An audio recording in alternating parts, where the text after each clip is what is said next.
Well, good afternoon, everybody.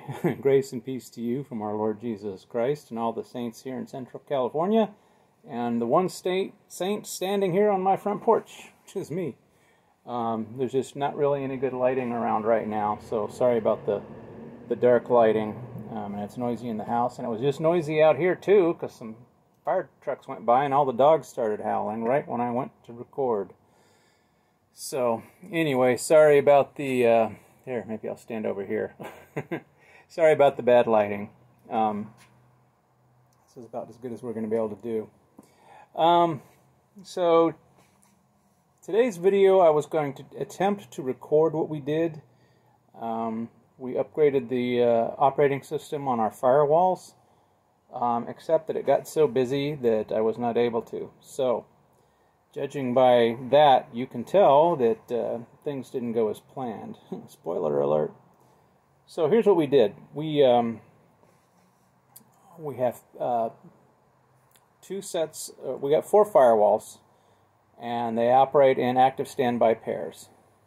So the first 2 that we upgraded are not in production. So we thought those are the perfect ones to start on, and they're the farthest behind in OS revisions. So we're going to upgrade those first.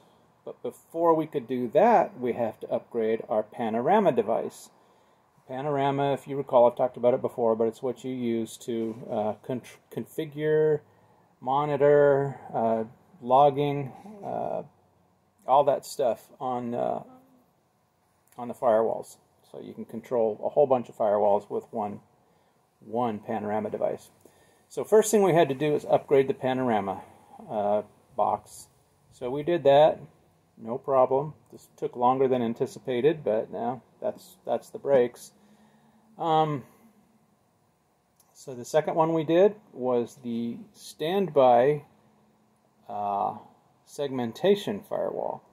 If you recall, the segmentation firewalls are what's going to provide east-west security, so between our user environment and our server environment, and IoT and any other environments we want.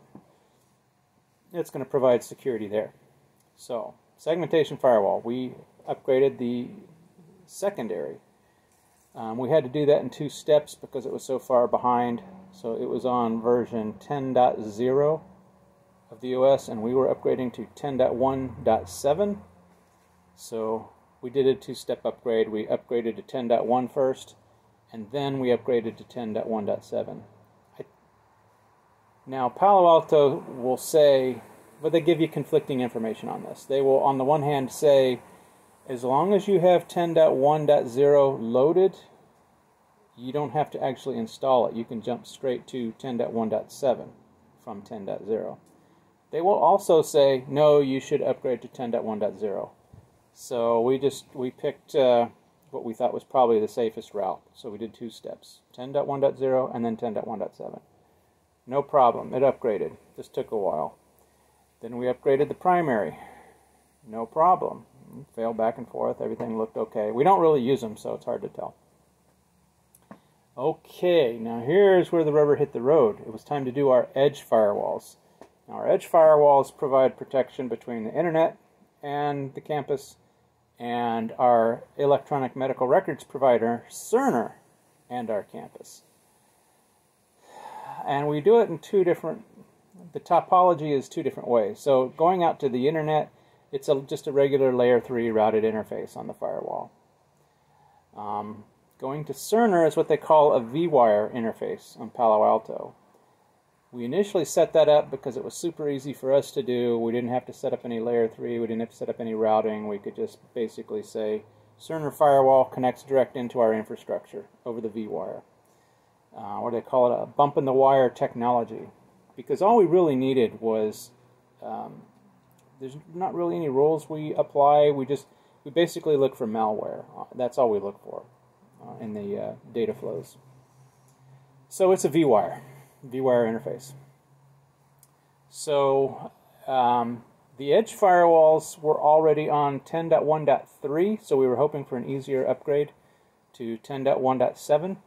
So I went to the secondary firewall. One of the things you have to do with this is disable preemptive failover. So we disabled that on both boxes. Upgraded the secondary firewall. It upgraded, it came back up, said running config was in sync. You know, everything was basically, all the things it looks at are in sync except for the OS version, which is to be expected. So, okay, fine. Now here's where the rubber really hits the road. We failed over from the primary to the secondary and lost connectivity with Cerner. Now I expected to lose a few pings, but as I kept watching, we kept losing more pings and more pings. And there were 3 of us there that were doing this. It was my boss, Aman Preet, and my stunt double, my guy that's helping me out, Satish, was there. Hello, Aman. Hello, Satish. Satish is probably watching. Aman probably isn't. So they were there, and we all 3 decided, okay, let's just wait. Let's see if it'll fail over. It never did. I mean, the firewalls failed over, but we weren't seeing traffic from Cerner. So what that told me is that traffic was not going from the vWire interface of the firewall through the top of rack switch, through the fabric environment, to the primary firewall at Cerner. See, on-premise, they have active standby ASA firewalls. And our firewall should still be able to get through the layer 2. We've got redundant connections everywhere. Should still be able to get through our layer 2 network over to their primary firewall interface. It did not. And in fact, we let it go for about 5 minutes, hoping it would just work itself out. It never did. And then we started seeing management IPs of switches across the environment going offline. So once those started happening, I said, Aman, I got to fail this back. I got to fail this back. She reluctantly agreed. She wanted to do more troubleshooting, but I just wanted to fail it back to make sure it would work. So we did. We failed it back, and I'd say within 30 seconds, everything was back up. Normal. Cerner was back up. All our switches were coming back online. They were probably still passing traffic, but the management IPs weren't responding.